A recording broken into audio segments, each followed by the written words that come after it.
20대에서 30대를 넘어가는 푸른 청년기. 그런데 요즘 이 시대에 20대 대학을 졸업하고 남자는 군대를 다녀오고 결혼을 해야 되고 가정을 이루어야 되고 그래도 평생 자식을 키울 수 있는 일터, 직장이 마련되어 있고 큰 집은 아니어도 작은 보금자리 하나 만들어서 가정을 꾸리고 사는 일상적이고 평범한 일이 그 청년들에게는 기적 같은 일이라고 말합니다.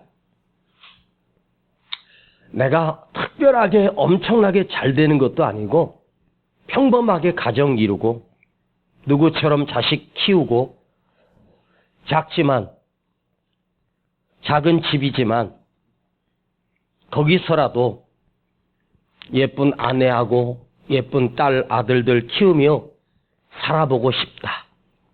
그런데 그 일이 얼마나 어려운 일인지 그 일이 얼마나 불가능한 일인지 청년들이 좌절하고 절벽 앞에 섭니다.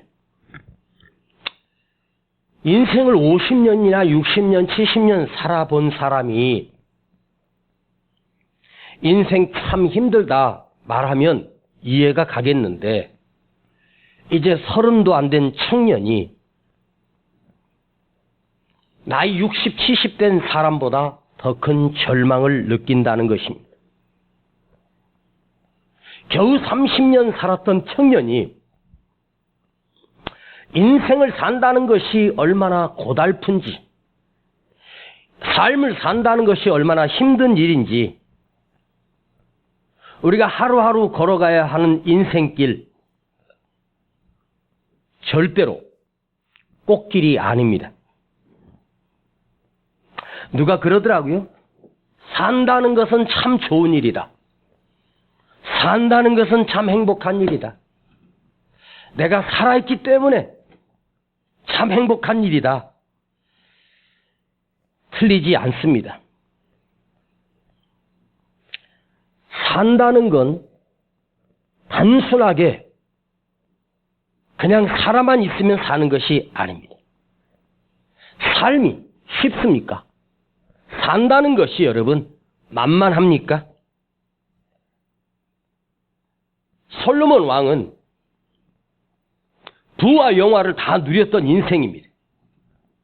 그런데 그가 나이 많아 자기 인생의 일기장을 쓰는 전도서를 보면 이렇게 고백합니다.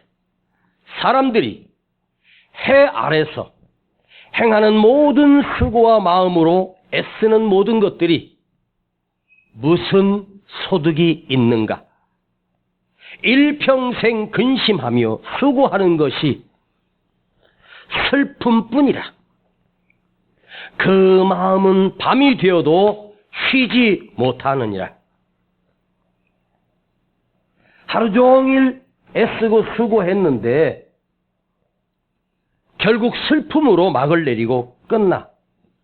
그 짐이 얼마나 무겁고 버겁고 힘든지 편안히 쉬어야 될 밤에도 잠 못 이루고 근심으로 밤을 셉니다.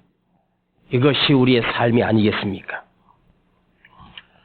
그래서 사람들이 지치니까 너도 나도 이렇게 말합니다. 좀 쉬고 싶다. 나도 좀 쉬고 싶다.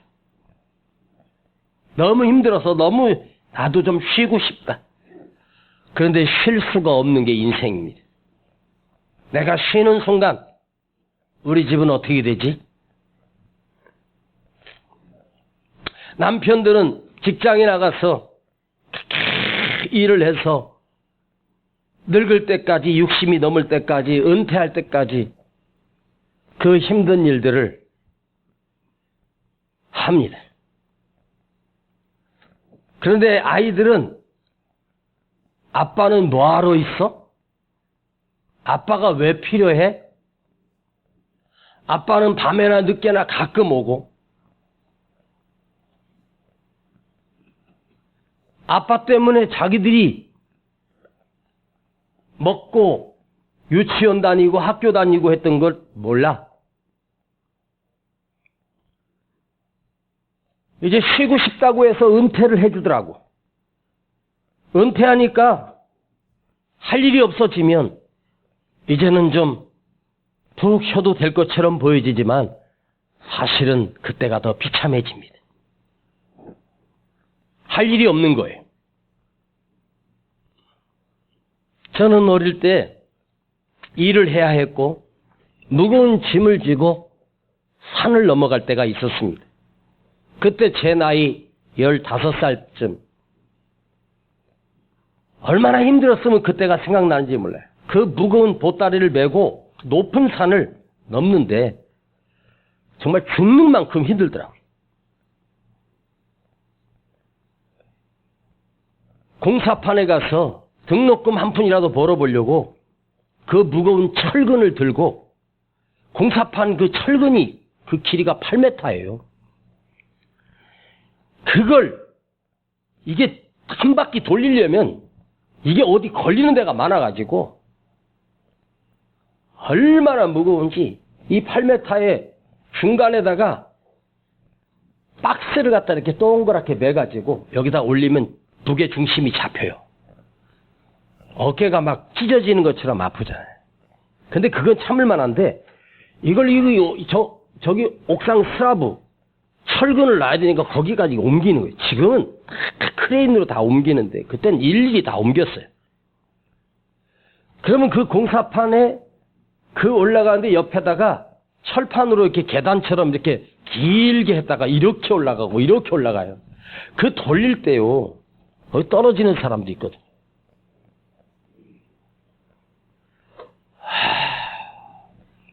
벽돌지게라는 게 있어요. 벽돌지게. 벽돌을 갖다 차근차근 싸가지고 탁 이렇게 메고 올라가네. 그 쉬울 것 같죠? 그 진짜 힘든 일이에요. 나는 젊은 청년이니까 할 수 있다고 생각하고 하다가 오전 일해놓고 쭉 뻗어버렸어. 그게 요령 없이는 못하는 거야. 이야, 그 뜨거운 여름에 그 아파트, 그때 광명 철산 아파트인데 거기서 슬라브 치면서 거기 이제 전기 배관을 하는데요. 햇빛은 그냥 내리쬐지요. 그날 온도가 40도가 넘었던 날인데 아무 그늘도 없이 그걸 배관을 하는데 너무너무 찌고 더우니까 제가 일을 하다가 그냥 앞으로 꼬꾸라진 적이 있어요. 젊은 애가. 그리고 누가 꼬꾸라지니까 날 끌고 밑으로 내려가가지고 물을 먹이고 한참 있다 깨어났습니다. 막 저녁에 그 더위를 먹었는데 밤새 막 온몸 열이 나고 막 눈꺼풀이 막 떨리는데 죽겠더라고요. 내가 왜 이 일을 해야 되지? 그 일을 해야 공부할 수 있고 내가 장남이니까 그래도 도움이 될 수 있어. 그리고 또 그 다음날 또 일어나서 일을 나가고. 참 그 젊은 푸른 청춘 때 제가 느낀 것은 야, 산다는 것이 이렇게 힘든 것이구나. 그냥 어떨 때는요, 그냥 이대로 죽었으면 좋겠다. 꿈을 피고 꿈 많은 청춘에 사는 그 청년들이 사는 게 힘들다고 말해요. 그 네팔에 히말라야인가요? 거기 산 중턱쯤에 절이 있는데 그 절까지 계단이 수백 수천 개가 있는데요. 가파른 계단에 짐꾼들이 작대기를 갖다 이렇게 해가지고 여기다 끝에다가 엄청난 짐을 들고 가운데다가 이렇게 딱 어깨에 메고 그 계단을 하나씩 하나씩 올라가요. 삐쩍 마른 그 짐꾼들이. 그 절까지. 그걸 촬영해가지고 보여주는데 난 세상에 그걸 5시간, 6시간을 올라가요. 그 무거운지. 내 기억으로는 그 짐의 무게가 100kg가 넘었습니다. 그걸 들고 거기 꼭대기까지 옮겨주면 우리 돈으로 300원 주는 거야. 후진국이니까 300원은 거기 큰 돈일 수 있습니다. 예? 10만 원을 준다 그래도 그거 못해요. 삐쩍말은 한 30살 왜 이 일을 하냐고 물어보니까 그쪽 언어로 저에게 아내가 있고 자식들이 있다는 거예요. 할 것이 이거밖에 없대요. 이 일도 아무나 못 시킨대요. 그 삐쩍말은 한 30살쯤 된 가장이 그 짐을 지고 그 언덕을 비틀비틀 하면서 올라가는 거예요. 잠깐 쉬었다가 밑에 또 짐이 있다 그러면 또 돈 벌기 위해서 또 내려와서 그 짐을 지고 올라가요. 그런데 밑에 또 짐이 있으니까 또 일이 있다니까 좋아서 내려가는 거예요. 또 300원 벌 수 있으니까. 자, 이 세상에 어떤 책이든지 누가 말했든지 오직 성경 속에만 나오는 유일한 단어예요. 기가 막힌 말씀이에요. 수고하고 무거운 짐을 지고 사는 자들아, 다 내게로 오라. 누가? 도대체 이분이 누군데? 힘들고 아프고 수고하고 애쓰는 자들아, 다 내게 오라. 내가 너에게 평안을 주리라. 내가 너에게 쉼을 주리라. 아니, 그가 누군데? 내게 오라고 할 수 있을까? 내가 너희를 쉬게 할게. 사람이? 인간이? 수고하며 무거운 짐을 지고 하루하루 버티며 살아가고 있는 우리에게 그분이 초청하십니다. 너 수고하지? 무거운 짐을 지고 살지? 내가 너에게 쉼을 주겠다. 이렇게 말할 수 있는 분이 누굽니까? 도대체 그가 무슨 능력을 가지고 있기에, 어떤 능력을 소유하고 계시기에 내 짐을, 내 고통을, 내 근심을, 내 무거운 죄악을 그분이 어떻게 해결해 줄 수 있을까? 아니, 나는 이 말을 믿을 수 있는지, 내가 정말 그분의 말을 신뢰해도 되는지, 정말 이분에게 가도 되는지 궁금하기조차 했습니다. 여러분, 이런 말을 할 수 있는 자는, 이런 말을 할 수 있는 사람이 이 세상에 있을까요? 이 세상을 살다간 많은 위인들, 대단한 사람들 단 한 사람도 인간에게, 사람에게 나에게 오라. 내가 너에게 평안을 주리라. 쉼을 주리라. 할 수 있는 사람은 없다는 거예요. 1년 반 전 대통령께서 TV에 국민 대토론을 나오셔서 그 대통령이 하는 말이, 내가 집권하고 있는 이 정권에서는 절대로 집을 사서 부자가 되는 일은 없습니다. 빨리 집을 파십시오. 이렇게 말씀하시더라고요. 그리고 1년이 지난 지금의 아파트 집값들이 폭등을 했습니다. 이제 가난한 사람들, 서민들은 성남에 못 삽니다.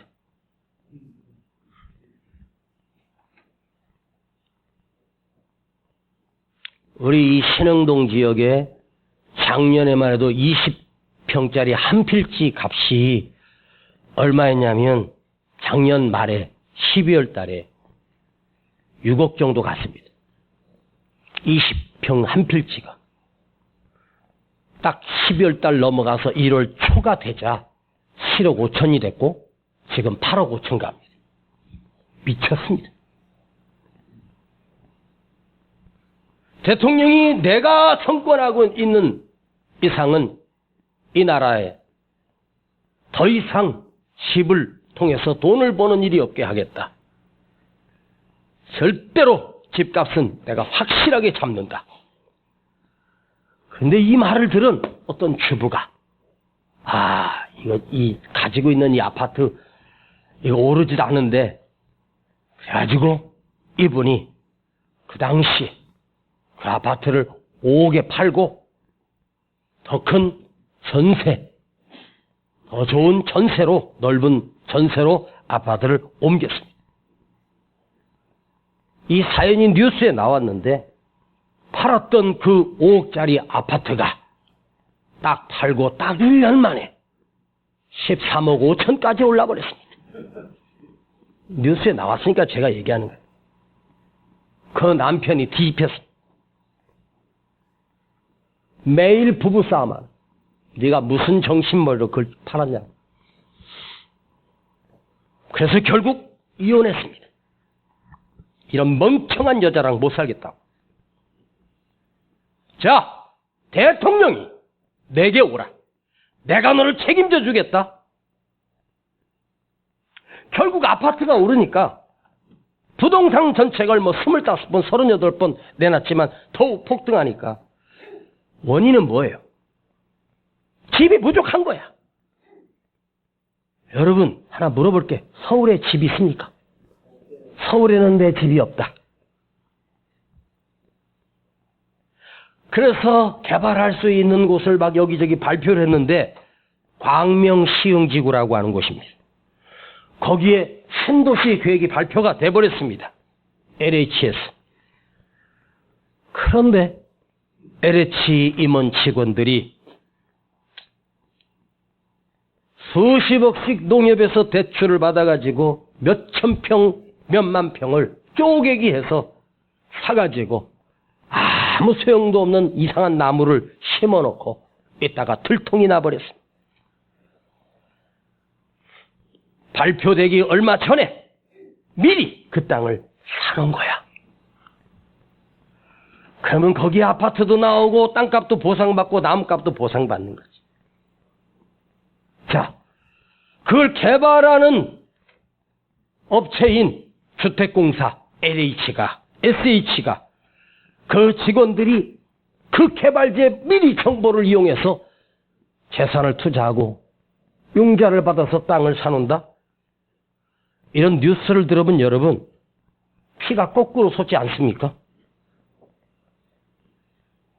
뉴스에는 생선 가게를 고양이에게 맡겼다. 그 정도가 아닙니다. 누가 그들의 말을 믿을 수 있겠습니까?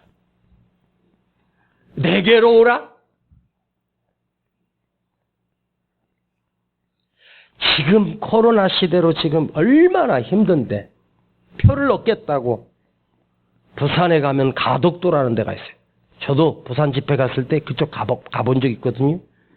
손바닥만한 섬인데 거기다가 무슨 28조를 들여서 국제공항을 세운대. 지방공항 지금 청주고 양양이고 지방공항 해놨던 거 지금 사람이 없어요. 이용하는 사람이 없다고. 뭘 국제공항을 만든다고. 야, 사람은 나에게 오라. 내가 책임져 줄게. 내가 쉬게 해줄게. 사람은 믿으면 인생 망치는 게 사람 말이에요. 여러분, 다 내게로 오라. 내가 너에게 쉬게 하리라. 이 말은 뭐죠?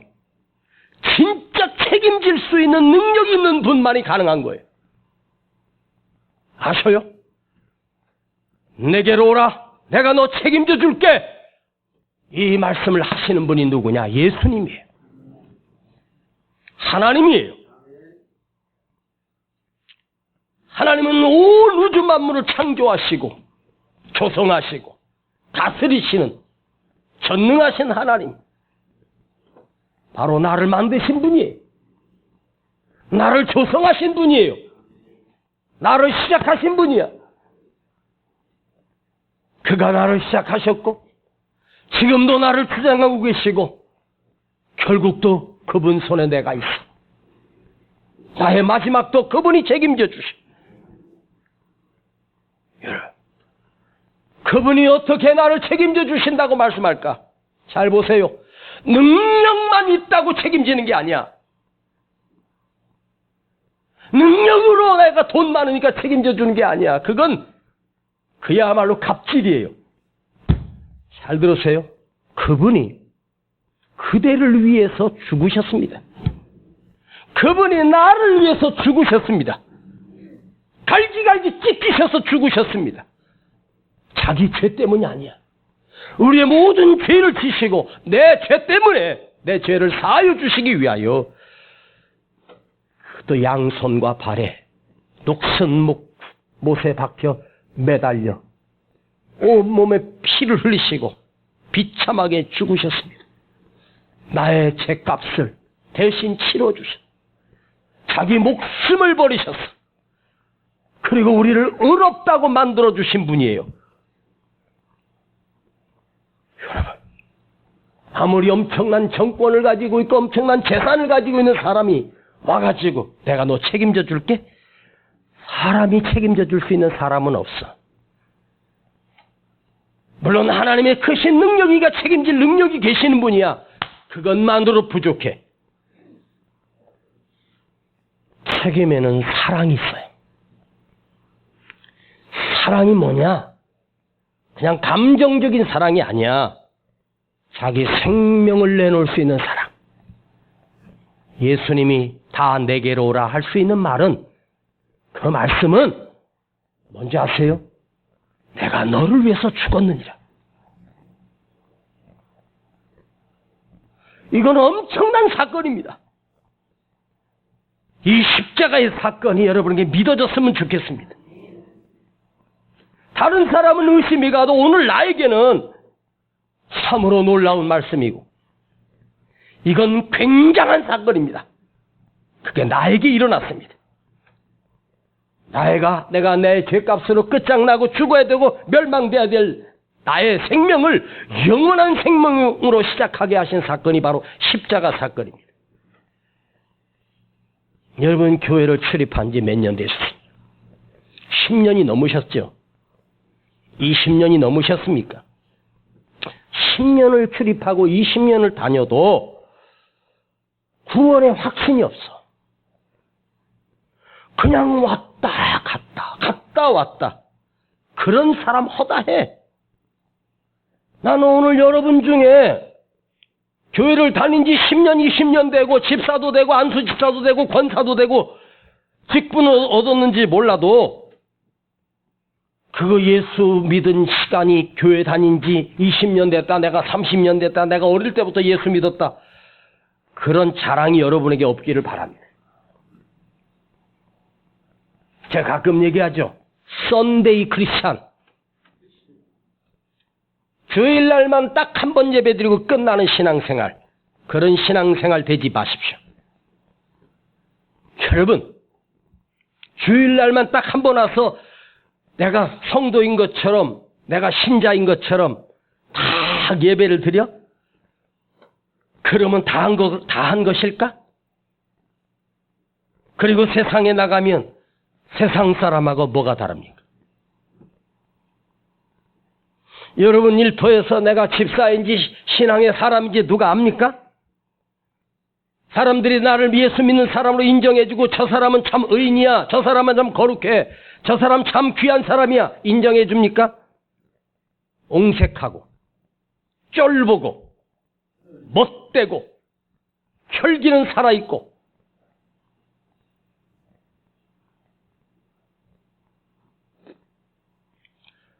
동료들하고 같이 점심 식사할 때 기도는 하십니까? 쏙 닦고 합니까? 자, 예수님이 나를 위해서 죽으심을 믿는다고, 내가 믿는다고 말했다고 해서 믿는 게 아니에요. 믿습니다가 되는 게 아니에요. 믿는다는 고백도 중요하지만 내 안에서, 내 삶 속에서 이 말씀을 들을 때 감동이 있어야 돼. 뜨거움이 있어야 돼. 그분이 나를 위해서 죽으셨다. 아무 느낌이 없어. 맹승맹승해. 이 코로나 시대가 되니까요. 이제 예수 믿는 사람이 더 감추어 들어가. 여러분, 오늘 이 자리에 나온 여러분에게 간절히 목사가 부탁합니다. 썬데이 크리스찬이 되면 안 돼요.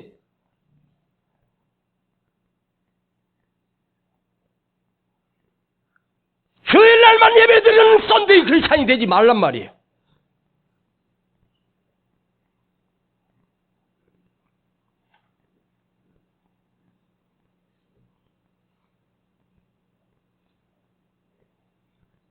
금요철에 예배를 끝나고 하는데 어떤 집사님이 그러더라고요. 목사님 말씀 이렇게 은혜가 되는데 이렇게 사람들이 안 나오네요. 단 한 번 드리는 예배가, 자, 봐봐요. 하루 24시간이야. 주일날 예배 1시간 드립니다.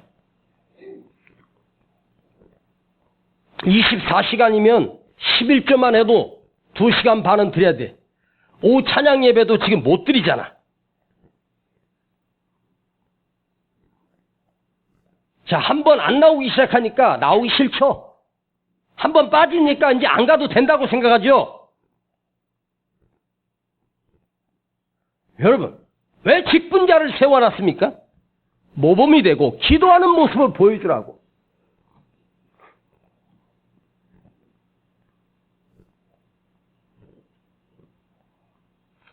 그래, 우리는 코로나 핑계대고 다 무너지는 거야.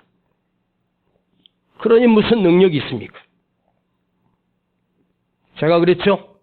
코로나 사태로 통해서 진짜와 가짜가 구별된다고. 수요 예배는 특별한 사람만 드리는 거지.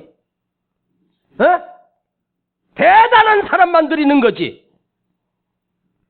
금요철에는 앞으로 주의 종이 될 사람들만 드리는 거예요? 코로나 핑계대지 말고 나에게 오라. 내가 너에게 쉼을 주리라. 당신이 피 흘려 살려내신 그 생명의 피가 흐르는 우리 모두가 예배가 죽었는데,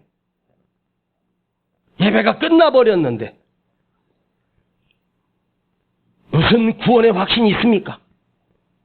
내가 지금 신앙이 죽어가고 있고 간당간당 숨만 쉬고 있어.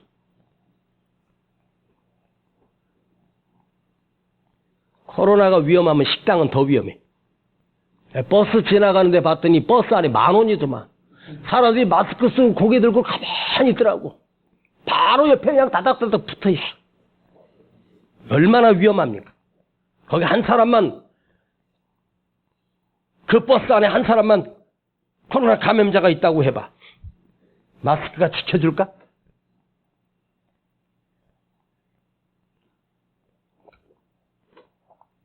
우리 신앙이 이런 것 때문에 무너져서 되겠습니까? 내가 지금까지 신앙을 세우면서 지금까지 얼마나 몸부림치며 왔는데 하루아침에 그것이 무너져서 되겠습니까? 사랑하는 여러분, 여러분을 목사는 바르게 신앙으로 가르쳐야 하나님 앞에 갔을 때 충성된 종이라고 인정받게 돼. 주일날만 나오세요. 뭐 수요일날 나오고 아이고 주일날만 나와서 그냥 예배 한번 딱 드리고 아주 쌈박하게 가세요.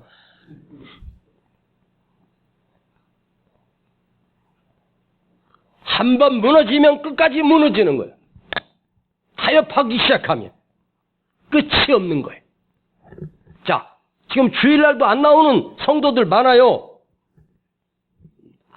안 나오기 시작하면, 한 달, 2달 안 나오면 나오는 게요, 어색해. 응? 왜 나를 주님이 세워주셨습니까? 자, 집사직분은 일하는 거예요. 권사는 뭔지 아세요? 예배 드리는 걸 보여주는 사람이야.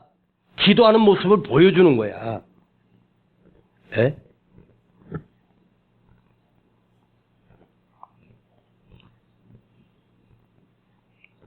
어느 대학생 동아리에서 오래전 뉴스인데요. 제가 그 신문 기사를 통해서 보고 가슴이 아팠어요. 푸른 청춘인 대학생들이 동아리들이 산악회를 만들어가지고 강원도 설악산을 등반하는데 갑자기 막 비가 온 거예요. 막 골짜기 계곡으로 막 물이 솟구쳐 옵니다. 그런데 한 여학생이 그 바위 끝에 물이 젖어 있으니까 그게 미끌려가지고 그 계곡으로 떨어진 거예요. 평상시에 물이 그렇게 많지 않던 계곡에 막 물이 그냥 쏜살같이 하면서 거기 휩쓸리니까 그 옆에 있던 남학생 둘이 겁도 없이 그 물 위로 뛰어들었습니다. 그리고 어떻게 해가지고 막 휩쓸려 가는데 막 나무 잡으면서 그 여학생을 바깥으로 이렇게 밀어낸 거야. 그래가지고 얘가 물에 빠졌던 여학생이 간신히 나무 뿌리 잡고 밖으로 나왔네.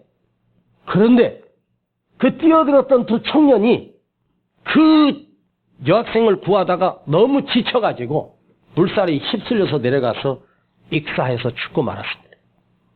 신문 기사가 나왔습니다. 저는 그 기사를 읽을 때 이런 생각을 했습니다. 나를 살리려고 내 친구들이 나를 살리기 위해서 물에 뛰어들었다가 그 익사에서 죽은 그 친구들, 그 남학생 둘을 평생 잊을 수 있겠습니까? 이걸 잊으면 인간입니까? 자, 이 여학생 지금은 성인이 되었을 것입니다. 평생 어떤 인생을 살까? 매일매일 하루하루의 삶이 내가 오늘 살아가는 것은 그 두 친구가 희생했기 때문이야. 그 두 친구는 나의 생명의 은인이잖아. 그걸 잊어버리면 안 되지. 사람이. 그들의 목숨값을 내가 지금 살고 있는 거야. 그러면 이 여학생은 어떻게 살아야 돼? 정신 똑바로 차리고 하루하루 삶을 가치 있게 살아야 되지 않겠습니까? 대충 살 수는 없어요. 내가 그 친구의 희생을 생각해서라도 내가 선한 일 하면서 내가 이 생명의 빚을 졌기 때문에 나도 누군가에게 베풀면서 성실하고 도우면서 살아야지 그 생각을 하지 않겠습니까?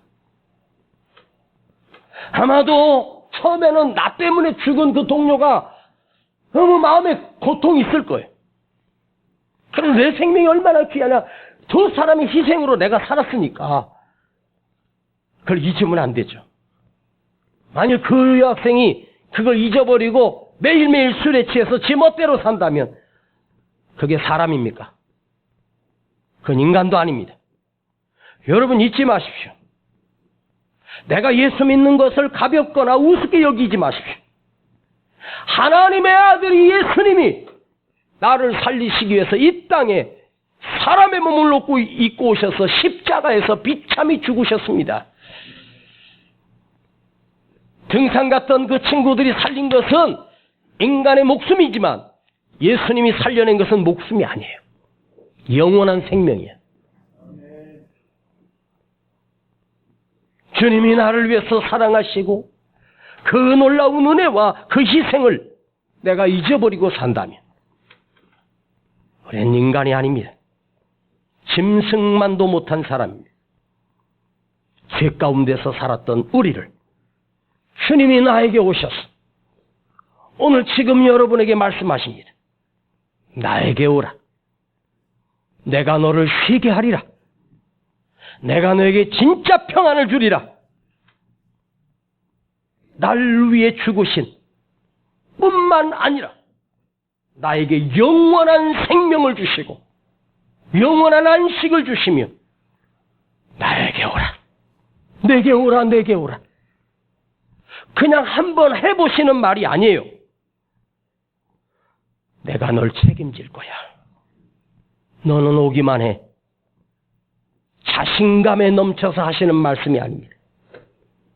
어느 인간도 그 누구도 날 책임질 수 있는 인간은 없습니다. 그분은 성자 하나님이십니다. 그 안에 모든 능력을 갖추신 하나님이십니다. 기막힌 웅덩이에서, 절대로 살아나올 수 없는 기막힌 웅덩이에서 날 건져내신 분이 누구입니까? 바로 예수님입니다. 그 주님이 오늘 여러분에게 나에게 오라 부르고 계십니다. 그러면 주님께 오라고 하는 게 뭘까요? 예수 그리스도를 나의 구주로 믿고 영접하는 것입니다. 주님께 오라는 것이 무엇입니까? 주님이 계신 곳에 내가 나가야 합니다. 지금도 집에 있으면서 지금 이 시간 교회에서 예배 드리고 있겠네. 주님께 오라는 것은 뭐냐? 그 예배에 내가 나가는 것입니다. 내 몸이 나가는 것입니다. 그 시간을 내 드리는 것입니다. 여러분, 예배를 우습게 여기지 마십시오. 가볍게 여기지 마십시오.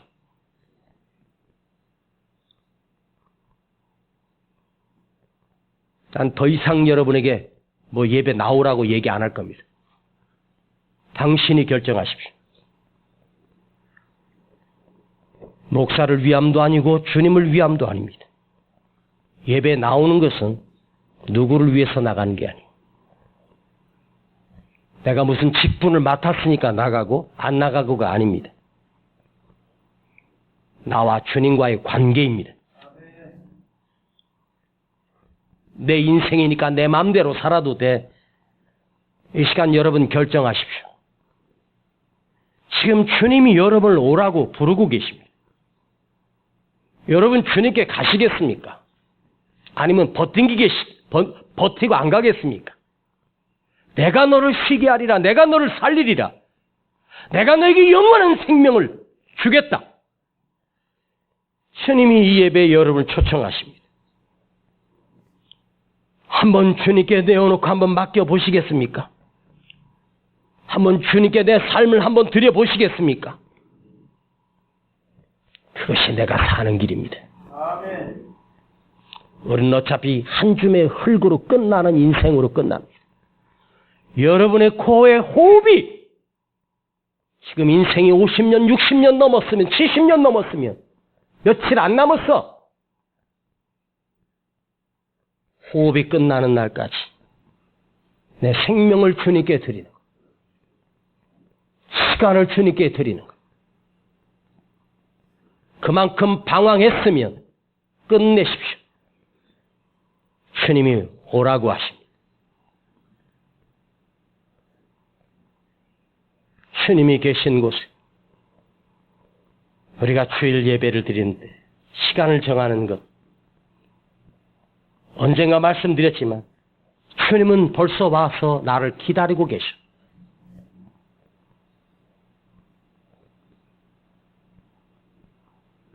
주님이 오라고 하면 주님이 내가 너의 죄값을 다 치러주시고 내가 너를 사랑한다, 내가 너를 책임져 주셨다. 그리고 기다리시는데 나는 탕자가 되어서 오지 않습니다. 오늘 사랑하는 여러분에게 목사가 말하는 게 아닙니다. 예수님께서 친히 말씀하십니다. 수고하고 애쓰고 무거운 짐을 지고 근심과 고통 속에 살아가는 자들아, 다 내게로 오라. 내가 너에게 쉼을 주리라. 초청하고 계십니다. 더 깊은 말씀은 다음 주에 묵상하기로 하고, 오늘은 주님이 나를 부르십니다. 거기에 응답하시기를 축복합니다. 수요일 날 보겠습니다. 금요일 날 보겠습니다. 기도합니다. 하나님 아버지, 코로나 사태로 우리 자신도 모르게 예배가 무너져 가고 있고 주님께 가지 않고 내 멋대로 살아가고 있는 병들어버린 우리를 보면서 오늘 주님이 오시라 하십니다. 그 누가 나를 오라 할 수 있겠습니까? 아버지 하나님만 나를 오라 하실 수 있고 나를 위해서 십자가에서 죽으신 예수님만이 나를 오라 하실 수 있습니다. 그런데 우리는 안 갑니다. 맡기지 않습니다. 주님 긍휼히 여겨 주시고 오늘 주님이 부르실 때 내가 주님께 나아갑니다. 주님께 맡깁니다. 내 삶을 드리게 하시고 내 시간을 주님께 드립니다. 주님 긍휼히 여겨 주시고 불쌍히 여겨 주시고 이제 회복되게 하여 주시고 다시 살아나게 하여 주시옵소서. 예수님의 이름으로 기도하옵나이다. 아멘. 죄에 빠져 헤매이다가 지쳐버린 나의 모습은 못 견디는 아픔 속에서 그렇게 쓰러졌을 때 아무도 오는 사람이 없어 정말로 난 괴로웠네. 그때 주님 내게 찾아와 사랑으로 함께 하셨네. 하나님 앞에 예물 드립니다. 병든 자여 내게 오라 가난한 자 내게 오라 죄 빠진 많은 사람들아 모두 다 내게 오라 슬픈 자여 내게 오라 괴로운 자 내게 오라 죄 빠진 많은 사람들아 모두 다 내게 오라. 수많은 사람 중에서 주님이 날 불러주셨어요. 주님이 날 부르실 때에 설레이는 나의 마음은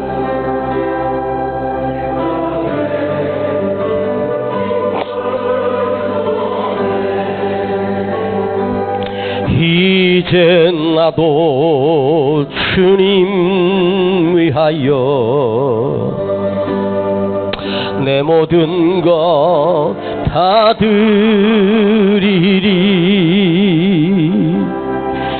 내가 가진 모든 것들을 아낌없이 주께 드리리. 병든 자여 내게 오라. 가난한 자 내게 오라. 죄 빠진 많은 사람들아 모두 다 내게 오라.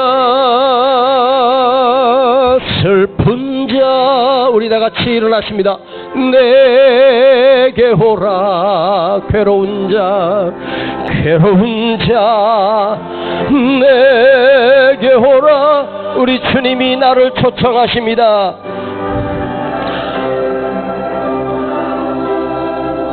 흔들어 모두 다 내게 오라. 주님이 나를 불러주시고 초청하십니다. 여러분 응답할 수 있기를 바랍니다. 주님께 나오십시오. 주님이 기다리고 계십니다. 주일 예배만 기다리는 게 아니에요. 주님은 와서 나를 기다리고 계십니다. 방황하지 마십시오. 여러분이 그 시간 집에서 뭐 귀한 일을 하고 있습니까? 기껏해야 텔레비전 보고, 기껏해야 어디 사람 만나고 있죠. 주님 앞에 오는 시간이 가장 소중한 시간. 이 시간 결단하십시오. 내가 주님 앞에 가겠습니다. 주님과 약속된 시간에 주님을 만나러 나오겠습니다. 이 결단 기도합니다. 주님이 오늘 오라 하십니다. 내가 주님 앞에 갑니다. 우리 함께 주여 부르고 기도합니다. 주여 아버지 감사합니다. 아버지 용서해 주시옵소서. 아버지 긍휼히 여겨 주시옵소서. 아버지 이 시간 내가 방황하지 않게 하옵소서. 아버지 앞에 나아갑니다. 주님 앞에 나아갑니다. 주님 용서해 주시옵소서. 주님 오늘 나를 부르시는데 아버지 나는 방황했습니다. 내게 오라. 내가 너에게 기쁨을 주리라. 내게 오라. 내가 너를 쉬게 하리라. 주님 말씀하십니다. 주님 내가 더 이상 방황하지 않게 하옵소서. 주님 앞에 나가 주님 앞에 내 짐을 내려놓습니다. 주님이 주시는 기쁨으로 충만하게 하시고 주님이 주신 은혜로 다시 회복되기를 간절히 원합니다. 주여 오늘도 오늘 우리 영혼들을 만져주시고 아버지 하나님 앞에 맡겨드립니다. 주님 나는 주의 자녀입니다. 주님 앞에 나아갑니다. 오늘 아버지 예배로 내가 회복되게 하시고 지쳐있지 않게 하시고 아버지 주님 만나기를 원합니다. 주님의 초청에 응답하게 하옵소서. 주여 아버지 도와주세요. 주님 만져주세요. 주님 용서하여 주시옵소서. 우리가 회복되게 하시고 살아나게 하여 주시옵소서. 병든 자여 내게 오라. 가난한 자 내게 오라. 삶에 지친 많은 사람들아 모두 다 내게 오라. 아버지 말씀을 듣고 그냥 가지 않게 해주세요. 말씀을 듣고 여기서만 진동이 있고 끝나지 않게 해주세요. 말씀이 내 삶으로 옮겨지게 하시고 순종으로 옮겨질 수 있도록 주여 은혜를 주세요. 말씀대로 실천할 수 있는 용기도 주시옵소서. 주님이 오늘 나를 부르실 때 내가 주님께 가게 하시고 주님 기다리시는 전에 갈 수 있는 용기를 주시고 제 시간을 정하여 하나님 앞에 예배드리는 우리가 그 예배가 무너지지 않게 하여 주시옵소서. 여기에 예물을 드립니다. 이 드림을 기억하시고 축복하시고 참으로 가난하고 어려운 우리 성도들 주님이 아니면 살 수 없는 가정들이 너무 많습니다. 주님 저들을 축복하시고 어루만져 주시며 그 고통 속에서 내 힘으로는 불가능합니다. 아버지가 해결하시고 회복시켜 주시고 살아나게 하시고 아버지의 물질의 부요함 또한 주님의 축복 가운데 하나이지 않습니까? 주님 저들을 축복하여 주시옵소서. 지금은 우리 구주 예수 그리스도의 은혜와 아버지 하나님의 극진하신 사랑하심과 성령님의 감화감동 충만 내재 교통하심이 오늘 주님이 부르신 그 초청에 응답하며 주님께 나오기로 결단하는 우리 모든 성도들 머리 위에, 저들의 가정과 자녀와 그 기업 위에 이제로부터 영원토록 함께 계실지어다.